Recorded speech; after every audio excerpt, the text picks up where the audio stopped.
Fantasy Blitz.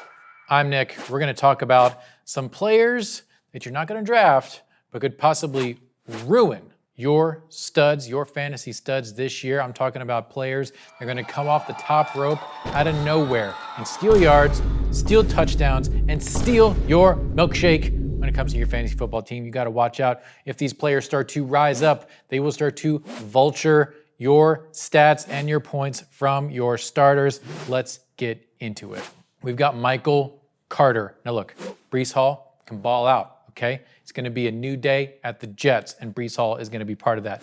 But Michael Carter is a very capable running back, and the Jets are probably going to ease Breece Hall back into the RB1 position, so you're probably going to see Michael Carter seeing a whole lot more action at the beginning of the year. Now, will that continue? Yes and no. So I think Michael Carter is going to be vying for a position as a starter somewhere else, looking for a midseason trade, and then that will take off the pressure off of Breece Hall. So don't be surprised if Breece Hall is not as big of a performer as you thought in the first 3 weeks of the year, because Michael Carter is most likely going to be stealing a lot of the snaps and touchdowns as things go crazy in the Big Apple.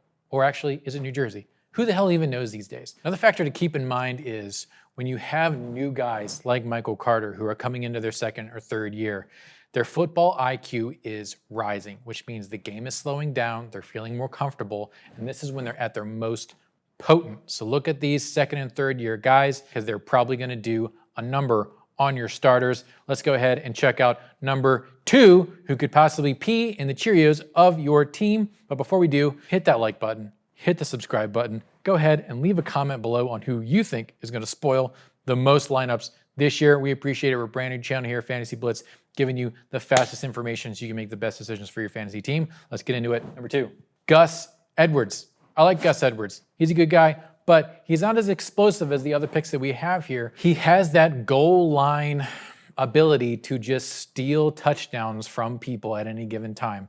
And with Lamar Jackson possibly being throttled back on his running and J.K. Dobbins being throttled forward and being more of a bell cow, I would imagine seeing Gus Edwards later on in the year as J.K. is taking some wear and tear, vulturing some of those less than 5 yards punch-in touchdowns throughout the season. So watch out. Again, as these spoilers start getting utilized more, view that as a warning sign that the output for your starters may be diminished. Gus Edwards on the Ravens, another guy who does a great job at ruining your fantasy results. Dang it. All right, let's see who's next. We've got a nice one here. This guy, Kyle Juszczyk, he's like the old dirty bastard of football players. This guy's been in the league for 11 years. He's a fullback, and my guy balls out all the time. He cannot be stopped. He understands the game, okay? He's like a South Korean playing StarCraft. No one can touch him. And in 2020, this fullback scored 6 touchdowns. So yeah, watch out, CMC. There's another guy who can ball out. Okay, yeah, he's old as shit, but it doesn't matter because they love him and he knows what the hell's going on. Kyle Juszczyk, probably going to spoil some games. Just own up to it, okay? You can't not put CMC in, but just know that Kyle may swoop in, okay, off the top rope and ruin your time.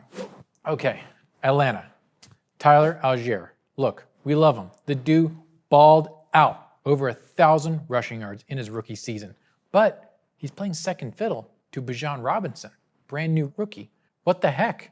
This guy just ran for 1,000 yards. Is he really going to steal everything from Bijan? We don't know. It's a two-headed dragon offense as far as the running game goes in Atlanta, and that's weird. So RBs in Atlanta, kind of weird. We don't know how things are going to turn out. So buyer beware in Atlanta. I think Tyler's going to do great no matter where he goes, but he needs to be the bell cow. He has that potential. Is he going to do that in Atlanta? You've got to watch the preseason to see how it goes. But if Tyler's the backup to Bijan, I mean, that's tough for all the Bijan Robinson holders out there, okay?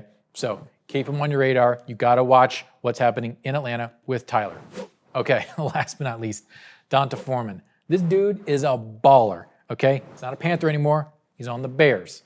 Unfortunately, there's another guy who's on the Bears, Khalil Herbert, and the dude had an amazing season last year. But D'Onta Foreman is also an incredible running back. What's going to happen in Chicago?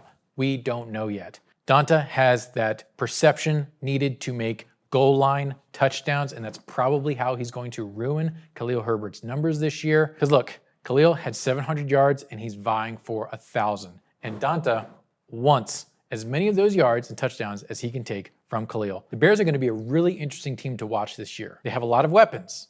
Can they use them appropriately? Will Donta turn into something else? Will he become more of like a catching back? Will he be the goal line vulture like Mark Ingram turned into? We don't know yet, but you got to watch him. Khalil Herbert being able to ball out like everyone's expecting is not a sure thing because this guy's on the team now. Okay, these are your spoilers. Watch their performance. Make sure they're not going to ruin your time in fantasy football. Go ahead, hit that like button, hit the subscribe button, comment below on who you think is going to be the biggest spoiler this year in fantasy football. Look, I'm Nick. This is Fantasy Blitz. No BS, just Blitz.